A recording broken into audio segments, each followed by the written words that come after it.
இந்த அவல நிலையை கண் கூட பாருங்க.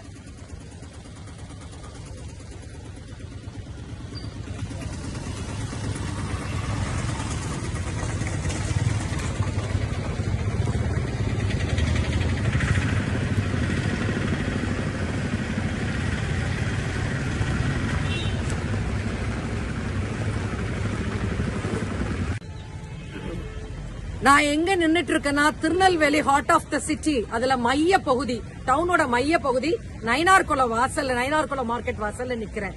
நீங்க பாத்தீங்கன்னா குண்டு குழியுமா சகதியா இருக்கு. எவ்வளவு மோசமா இருக்குன்னு பாருங்க. இந்த ரோடு எவ்வளவு மோசமா இருக்குன்னு பாருங்க. 100 வருஷத்துக்கு மேல இந்த நயினார்குளம் மார்க்கெட் இருக்கு.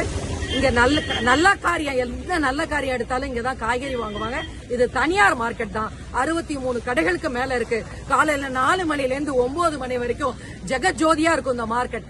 ஏழை எளிய மக்கள், வியாபாரிகள், அன்றாட காட்சிகள் இங்க வந்துதான் காய்கறி வாங்குவாங்க. ஒரு திருமண நிகழ்ச்சியா ஓடு நயினார்குளம் மார்க்கெட்டுக்கு அப்படின்னு தான் சொல்லுவாங்க.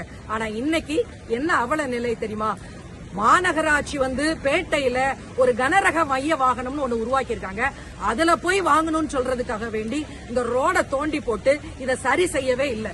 ஏழை எளிய மக்கள் எங்க போய் காய்கறி வாங்குவாங்க? இந்த அவல நிலையை பாருங்க.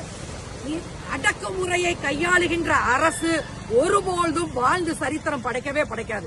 அடக்குமுறையை கையை விட்டு பொதுமக்கள் பயனுறும் வண்ணமாக ஆட்சி நடத்த வேண்டுமே தவிர இப்படி குண்டு குழியில மக்கள் விழுந்து சாகணுமா? இங்க பாருங்க என்ன நிலைமைன்னு பாருங்க. யாரும் இந்த ரோட்டு வழியா போக முடியாது. உடனடியாக இதற்கு தீர்வு கண்டு ரோட்டை தோண்டி நல்ல முறையில இந்த ரோட சரி பண்ணி தரணும்னு யாரும் கேட்க மாட்டாங்கன்னு நினைக்காங்க. பொதுமக்களுக்காண்டி நான் குரல் கொடுத்து கொண்டே இருப்பேன். எல்லாருமே ஓட்டு போட்டா போதும், 2026ல அன்னைக்கு பாத்துக்கலாம்னு நினைக்காதீங்க. இந்த பதிவு 2026 சட்டமன்ற தேர்தலில் பிரதிபலிக்கும். வியாபாரிகளே, பொதுமக்களே, ஏழை எளிய மக்களே, அன்றாட காட்சிகளை எழுதி வச்சுக்கோங்க. இத பார்த்து ஒவ்வொருத்தரும் நீங்க ரோட்ல இறங்கி போராடணும். இது மாநகராட்சிக்கு மட்டுமல்ல, ஏழை எளிய சாமானிய மக்கள், உங்க கையில ஓட்டு வச்சிருக்கிற எல்லாரும் இத பார்த்து உங்களுக்காண்டிதான் இந்த மலையில நின்று குரல் கொடுக்கிறேன். எழுதி வைத்துக் கொள்ளுங்கள்.